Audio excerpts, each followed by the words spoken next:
Vote चोर गद्दी के नारे लगाए हनुमान बेनीवाल जी ने, तो इस पर आपका क्या कहना है? ये आप देखते हो, वोट कोई चोरी कर सकता है क्या? वोट कौन कैसे चोरी करेगा? इनके पास कोई मुद्दा नहीं है। जितना ये अच्छा करने की सोच है, इतना इनके लिए उल्टा हो रहा है। ये उल्टा साबित होगा। 50 साल से कांग्रेस ने कुछ नहीं किया। पिछले 5 साल में जो काम हुए हैं उससे दोगुने काम मेरी विधानसभा में मात्र 1.5 वर्ष में हो गए। ऐसे में काम गिनाऊं तो अनगिनत काम ऐसे मेरी विधानसभा में। और आपको बताऊं, 5 गौशालाएं जो आज गायें रोड पर भटक रही है। बीजेपी का सबसे बड़ा मूल मंत्र क्या है? बीजेपी का सबसे बड़ा मूल मंत्र है सबका साथ, सबका विकास, सबका विश्वास। अगर हम बात करें विपक्ष की, तो वो हमेशा आलोचनाएं लगाता रहता है बीजेपी सरकार के ऊपर। इतने विकास कार्य हो गए, सरकार इतना अच्छा काम कर रही है, सरकार जनता के हित में काम कर रही है, तो कांग्रेस एक तरह से बौखला रही है। उनके पास कोई मुद्दा नहीं है। जनता में जाकर झूठी अफवाह फैलाते हैं, इसलिए जनता इनको कभी माफ करने वाली नहीं है। और आने वाले टाइम में कांग्रेस का बिल्कुल सफाया हो जाएगा। नमस्कार दोस्तों, मैं हूं भावना शर्मा और आज आपका स्वागत करती हूं बतंगड़ न्यूज में, जहां हम बात करते हैं जनप्रतिनिधियों के कामकाज पर। और ऐसे ही आज हमारी खास मुलाकात हो रही है डग क्षेत्र के विधायक कालूराम जी मेघवाल के साथ। आइए जानते हैं उनकी राजनीतिक जीवन के बारे में और डग क्षेत्र के विकास के बारे में। नमस्कार सर। नमस्कार नमस्कार नमस्कार सर, सबसे पहले तो राजनीतिक जीवन की शुरुआत कैसे हुई, कहाँ से हुई, वो बताइए हमारे दर्शकों को। मैं सबसे पहले एक छोटा सा सामान्य परिवार में पैदा हुआ हूँ, किसान के बेटा हूँ। और मैंने राजनीतिक शुरुआत वार्ड पंच से करी है। मैं वार्ड पंच रहा, उसके बाद उप सरपंच रहा, उप सरपंच से सरपंच रहा, बैंक में डायरेक्टर रहा और बीजेपी के एससी मोर्चा के मंडल अध्यक्ष रहा। कई पदों पे पार्टी का काम किया। और पहली बार 2018 में भारतीय जनता पार्टी से क्षेत्र की जनता ने टिकट दे के मुझे चुना। तो ये राजनीतिक जीवन सन 1995 से लेकर अभी तक हम राजनीतिक और सामाजिक कार्यक्रम में काफ़ी हमारी हिस्सेदारी रही है। और हमने जो भी जनता की सेवा करने का दिल में इच्छा थी, तो उसको काम करने का पूरा कर रहे हैं। जैसा कि विपक्ष का कहना है कि जो बीजेपी सरकार है वो चुनावी घोषणाएं तो करती है, लेकिन जब जमीनी स्तर पर काम करने की बारी आती है तो वो चीज़ में कमी रखती है, तो उस पर आपका क्या कहना है? मैं आपको बताना चाहूँगी कि जब कांग्रेस सरकार जो बोल रही है वो अपनी गिरबान में झांक के देखे। पिछले 5 साल में जो काम हुए हैं उससे दोगुने काम मेरी विधानसभा में मात्र 1.5 वर्ष में हो गए। पिछले 5 साल में हमने कई बार लगातार क्षेत्र की आवाज़ विधानसभा में उठाई है। मैंने लगातार विधानसभा में प्रश्न उठाया। मैंने 295 के तहत, स्थगन के तहत, प्रश्न के तहत लगातार मांग उठाई। बड़े बड़े काम हमारी विधानसभा में हुए हैं आज, जो इतने बड़े बड़े काम हो रहे हैं कि किसी की सोच से परे हैं। वो हमारी भारतीय जनता पार्टी की 1.5 वर्ष की सरकार में इतने काम हो गए।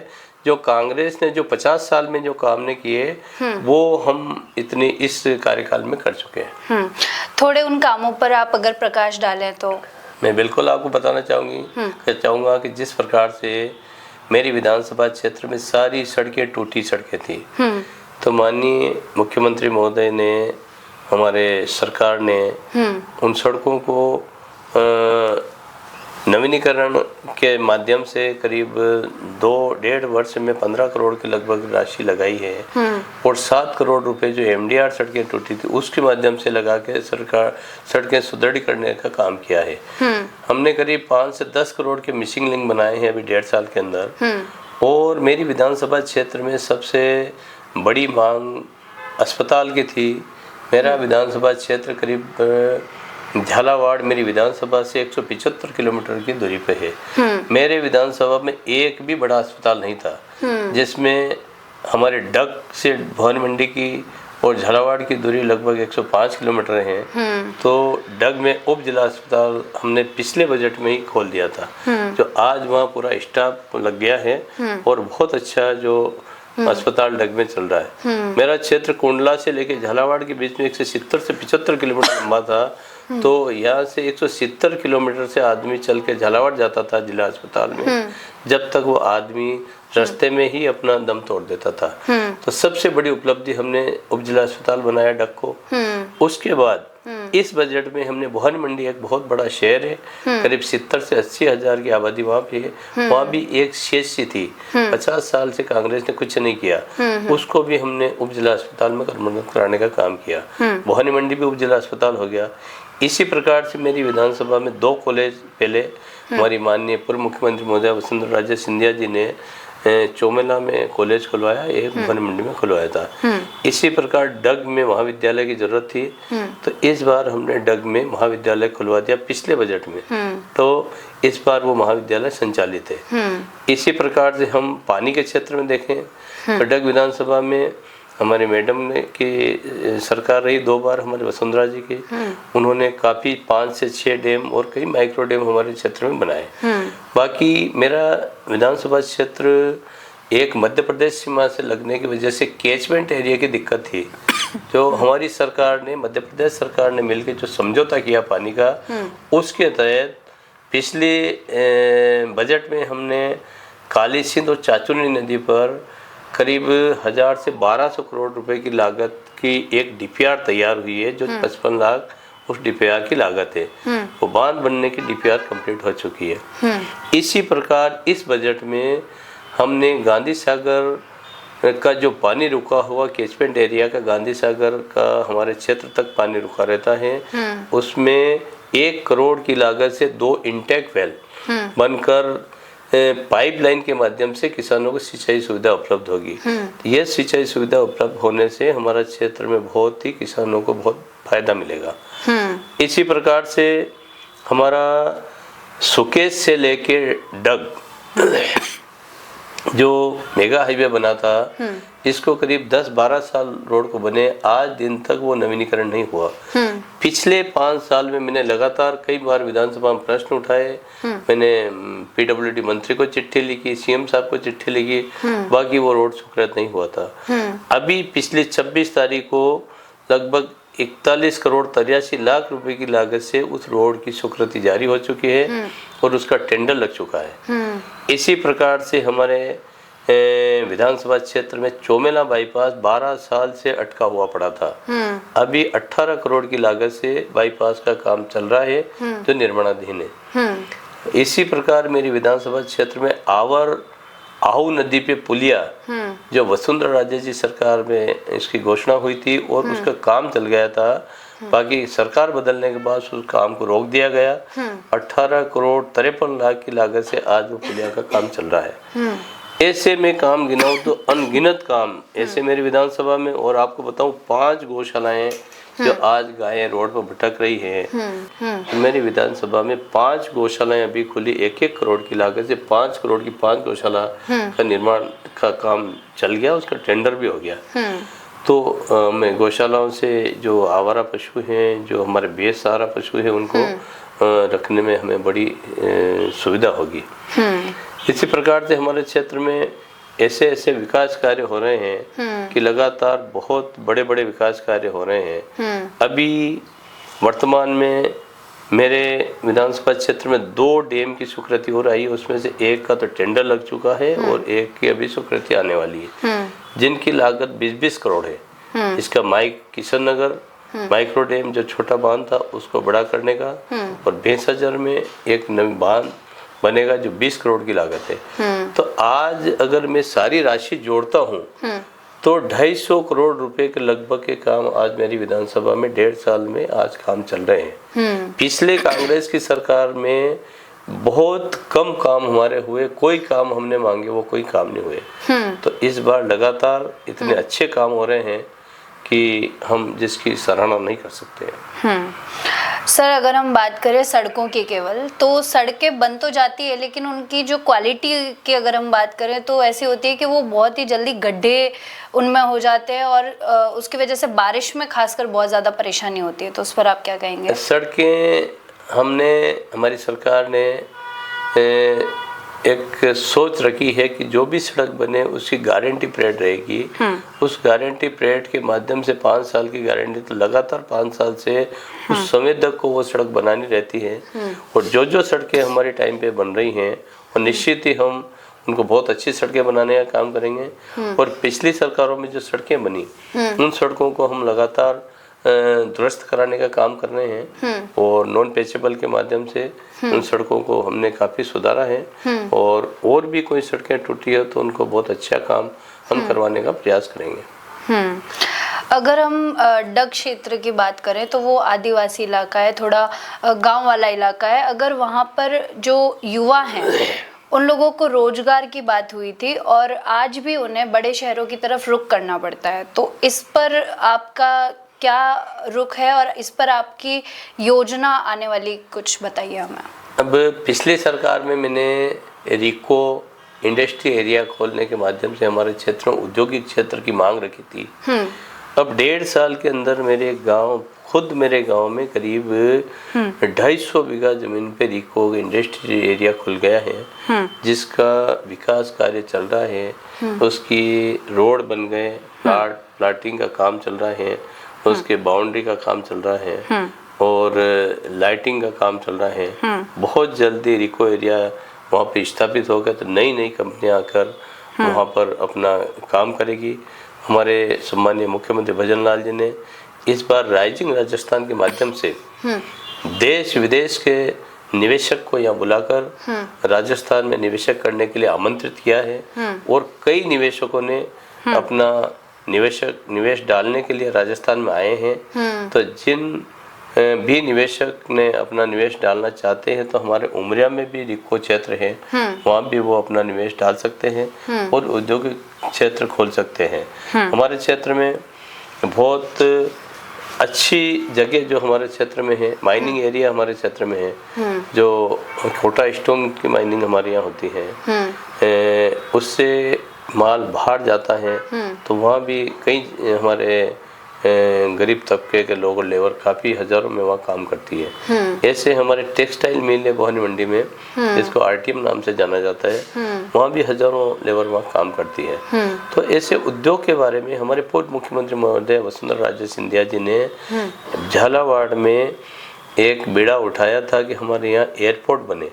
आज हमारा एयरपोर्ट बन के तैयार हो चुका है और वहाँ फ्लाइट ने लैंडिंग करना शुरू कर दी है। हमारे राज्यपाल महोदय जब झालावाड़ पधारे थे तो कोलोना हवाई अड्डे पे उनका विमान लैंड हुआ और वहाँ से लैंडिंग शुरू हो गई। बहुत जल्दी वो एयरपोर्ट बन जाएगा।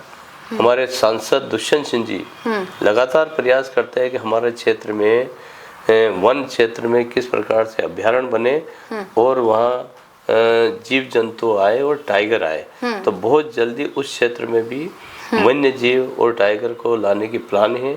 तो वहाँ होटलें बनेगी और वहाँ के लोगों को टाइगर देखने में और वो एक तरीके से जिस प्रकार से हमारा सवाई माधोपुर अभ्यारण्य है, कोटा अभ्यारण्य, इसी प्रकार से झालावाड़ में भी एक बहुत बड़ा अभ्यारण्य लाने की प्लानिंग है। बहुत जल्दी वो शुरू होने वाला है। इसी प्रकार से झालावाड़ में कई नए हमारे, जब वसुंधरा राजे जी की सरकार बनी उससे पहले हमारे क्षेत्र में पानी की बड़ी कमी थी। वो पहली सरकार में मैडम ने इतने बांध बना दिए कि आज जो पैदावार झालावाड़ में होती है वो पूरे राजस्थान में हम झालावाड़ को चेरापूंजी मानते हैं। भगवान की असीम कृपा रहती है कि बारिश भी बहुत होती है और बारिश के साथ साथ बांध, तालाब, तलाइयाँ, काफी वहाँ पानी के स्रोत है। उससे वहाँ के किसान बहुत समृद्ध बन रहे हैं। और किसानों की फसल जब इतनी होती है कि जब हमें मंडियों में बेचने के लिए जाते हैं तो 2-2, 3-3 दिन से मंडियों के गेट बंद करने पड़ते हैं।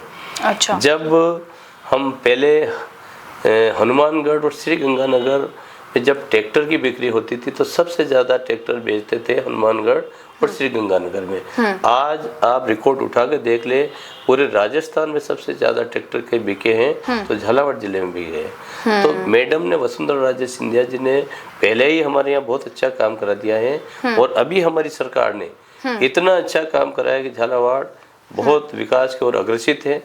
और रोडे में देख ले, चाहे हवाई पट्टी में देख लें, हमारे क्षेत्र से करीब 20-25 किलोमीटर दूर है। इसी प्रकार से गरुड़ से उज्जैन 4 लाइन बन गया है। तो हमारी इतनी अच्छी कनेक्टिविटी हो गई है क्षेत्र में कि कोई भी उत्पादन हम बाहर भेजना चाहते हैं, चाहे विदेश भेजना चाहते हैं, तो बहुत जल्दी हम उसको विदेश में या बाहर दिल्ली मुंबई उसको भेज सकते हैं। दिल्ली मुंबई मार्ग भी हमारी विधानसभा से टच में है और इसके साथ साथ 4 लाइन भी हमारी विधानसभा में निकला है। उससे भी लोगों को रोजगार मिल रहा है और कनेक्टिविटी बहुत बढ़ गई है। रेलवे लाइन मेरी विधानसभा में टच में होकर निकल रही, बिल्कुल चौमेला, सुहासरा और मध्य प्रदेश में श्यामगढ़ ऐसे बड़े रेलवे स्टेशन वहाँ पे हैं। और उनमें माननीय सम्मानीय प्रधानमंत्री जी नरेंद्र मोदी जी ने अमृत भारत के तहत उनमें 25-25 करोड़ के काम चल रहे हैं। 25 करोड़ का काम चौमेला में चल रहा है, 25 करोड़ का काम हमारे भवानी मंडी में चल रहा है। ऐसे बड़े बड़े काम हमारे क्षेत्र में हो रहे हैं। और कई हर जगह रेलवे में इतना सुधार किया है हमारी केंद्र सरकार ने, जहां हमें हर स्टेशन पे जाके रुकना पड़ता था, गेट होते थे, वहाँ ओवरब्रिज बन रहे हैं और आरयू भी बन रहे हैं। हमारे चौमेला में आरयू भी बन गई, आरओ भी बन गई। जो पहले चौमेला में मात्र एक छोटे से निकलने का एक फाटक हुआ करती थी, वहाँ पर आरओबी का निर्माण हो गया है, आरओबी का निर्माण हो गया है। तो विकास के मामले में कोई कमी नहीं है। विकास, इतना विकास हो रहा है कि जितना कभी हमने सोचा ही नहीं था। हमने जो चुनाव घोषणा पत्र से ज्यादा विकास अभी हमने करा दिया है और बहुत ज्यादा हमारे क्षेत्र में विकास की तरफ अग्रसर है। लेकिन फिर भी अगर हम बात करें विपक्ष की, तो वो हमेशा आलोचनाएं लगाता रहता है बीजेपी सरकार के ऊपर और बीजेपी पर बात करता रहता है। तो इस पर आप कांग्रेस को क्या जवाब देना चाहिए? विपक्ष के पास कोई मुद्दा नहीं है, उनके पास कोई बताने के लिए कोई मुद्दा नहीं है। क्या बताए वो? इतने विकास कार्य हो गए, सरकार इतना अच्छा काम कर रही है, सरकार जनता के हित में काम कर रही है। हमारी केंद्र सरकार और राज्य सरकार मिलके आम जनता को इतना अच्छा फायदा पहुंचाने का काम कर रही है। तो कांग्रेस एक तरह से बौखला रही है, उनके पास कोई मुद्दा नहीं है। अब कल आपने देखा होगा कि कल किस प्रकार से इन्होंने हंगामा किया विधानसभा में। जब कल का दिन एक ऐसा दिन रहता है कि हमें दिवंगत आत्माओं को श्रद्धांजलि देने का काम रहता है, कोई फर्स्ट दिन में कोई ज्यादा काम रहता है। उन्होंने पहले दिन ही इतना हंगामा किया, किस बात को, बिना वजह से कोई बात नहीं। तो वो क्या कि उनके पास कोई मुद्दा नहीं है, वो सिर्फ और सिर्फ जो काम चल रहा है उससे घबरा कर सिर्फ अपना वाई लूटने के चक्कर में बिना काम के मुद्दे बना रहे। बाकी जनता सब जानती है, जनता इनको कभी माफ नहीं करेगी। जिस प्रकार से ये जनता में जाकर झूठी अफवाह फैलाते हैं, इसलिए जनता इनको कभी माफ करने वाली नहीं है। और आने वाले टाइम में कांग्रेस का बिल्कुल सफाया हो जाएगा। आज के युवा की अगर बात करें तो नशे की तरफ बहुत अग्रसर है, तो उसके लिए सरकार की कुछ योजना या सरकार का कुछ प्लान ऑफ एक्शन है आगे या नहीं है, क्या है, आप बताइए कुछ। हमारी सरकार ने जगह जगह नशा मुक्ति केंद्र खोलने के लिए जगह चयनित की है और कई जगह नशा मुक्ति केंद्र भी खुले हैं। और नशे के लिए युवाओं को झालावाड़ जिले में भवानी मंडी में सबसे ज़्यादा सबसे बड़ा राजस्थान का कोई कार्यक्रम रखा गया। तो पूरे जिले के बच्चों को एक जगह जिला प्रशासन ने बुलाया और जिला प्रशासन ने बुलाकर उनको शपथ दिलाई, नशे को कभी आपको नशा नहीं करना, और मोबाइल, नशा और मोबाइल दो चीज की शपथ दिलाई।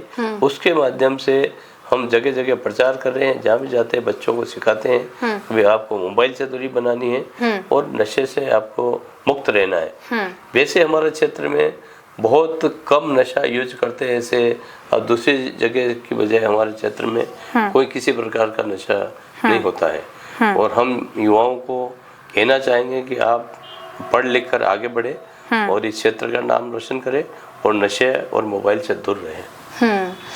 और वोट चोर गद्दी के नारे लगाए हनुमान बेनीवाल जी ने, तो इस पर आपका क्या कहना है?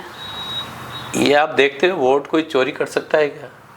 वोट कौन कैसे चोरी करेगा? इनके पास कोई मुद्दा नहीं है, सिर्फ ये ध्यान भटकाने के लिए, पब्लिक का ध्यान भटकाने के लिए वोट चोर, कैसे वोट हम चोर सकते हैं। आजकल हमारा चुनाव आयोग बना हुआ है, निष्पक्ष काम कर रहा है चुनाव आयोग, और चुनाव आयोग के माध्यम से चुनाव होता है, न उसमें बीजेपी न कांग्रेस।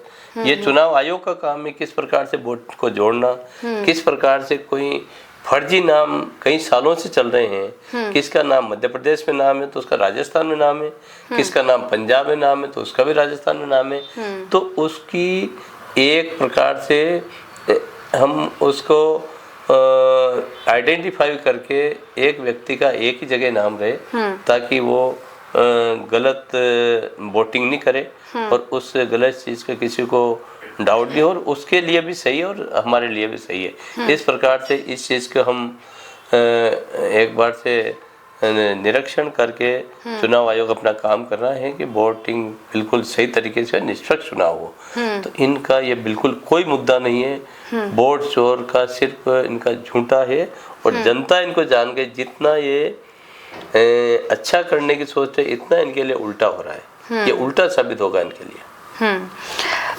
आप बीजेपी से विधायक है, लेकिन कभी ऐसा हुआ है कि आप मतलब कोई भी बात पे आपको मतभेद हुआ हो? अगर ऐसी कोई बात है तो कौन सी बात थी? कभी कोई बात नहीं है, मतभेद तो हमारे होता ही नहीं, पार्टी हमारे हम सब मिलजुल के काम करते हैं, और मतभेद का मतलब ही नहीं है। हमारे बहुत अच्छे काम हो रहे हैं, हमारे सारे मंत्री लोग बहुत अच्छे काम कर रहे हैं, हमारे सीएम साहब बहुत अच्छे काम कर रहे हैं, और साथ ही हमारे जिले से तो हमारे राष्ट्रीय अध्यक्ष, राष्ट्रीय उपाध्यक्ष सम्मानीय वसुंधरा राजे जी हैं, वो क्षेत्र में रात दिन काम के लिए, बहुत अच्छे काम के लिए प्रयासरत रहते हैं। हमारे सांसद दुष्यंत सिंह जी है, वो लगातार झालावाड़ जिले के लिए काम के लिए लगातार संसद में आवाज उठाते हैं, तो काम के बारे में तो हमारे कोई ऐसी बात नहीं है। बीजेपी का सबसे बड़ा मूल मंत्र क्या है, और आप उसे कितना आगे तक लेकर जाते हैं अपने जीवन में? बीजेपी का सबसे बड़ा मूल मंत्र है सबका साथ, सबका विश्वास, सबका साथ, सबका विकास, सबका विश्वास। ये सबसे बड़ा मूल मंत्र है। हम सबको साथ लेके चलते हैं, हम सभी 36 ही कौम को साथ लेके चलने का बीजेपी का मूल मंत्र है, और सभी का साथ, सबका विश्वास और सबका विकास हम चाहते हैं कि क्षेत्र में सभी जनता का विकास हो।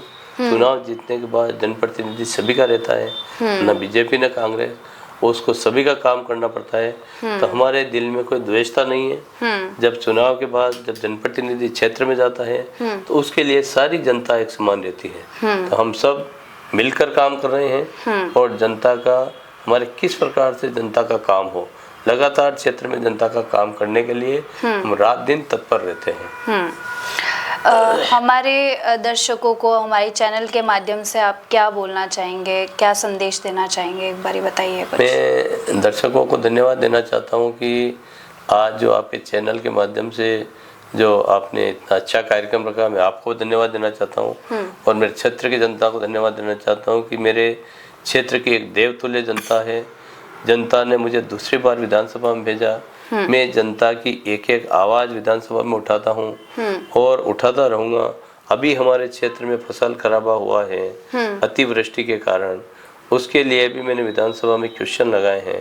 मंत्री जी से मांग कर रहा हूँ कि किसानों को मुआवजा मिले और किसान का किस प्रकार फायदा हो। तो हम जो भी समस्या होते हैं उसको प्रमुखता से उठाते हैं, और दिन रात मेहनत करके उसको किसानों को किस प्रकार से फायदा मिले, गरीब जनता को कैसे फायदा मिले, और मेरा यही मूल मंत्र रहेगा। और मैं धन्यवाद देना चाहता हूँ आपको भी, आप भी अपना अमूल्य समय निकाल के हमारे बीच में आए, और मैं जनता को कहना चाहूँगा कि आपका भी सहयोग, क्योंकि पत्रकारिता का चौथा स्तंभ रहता है, और पत्रकारिता में आप लोगों का बड़ा योगदान रहता है, और सही को सही और गलत को गलत कहने में आप कभी नहीं चूकते हैं। तो आप ही जानते हैं कि कौन सही है और कौन गलत है, इसका तो आप खुद इस चीज़ को आप बता सकते हैं। धन्यवाद कालूराम जी, आपसे बात करके बेहद प्रसन्नता हुई, और मैं उम्मीद करती हूँ कि जो भी हमारे दर्शकों के सवाल थे उनके आपने अच्छे से उत्तर दिए होंगे, और उन्होंने आपका जो प्रेरणादायक जो पॉडकास्ट रहा हमारा वो सुनेंगे सब और जीवन में ग्रहण करेंगे। बाकी आप देखते रहिए बतंगड़ न्यूज़ ऐसे ही खास पॉडकास्ट के लिए। धन्यवाद, बहुत बहुत धन्यवाद।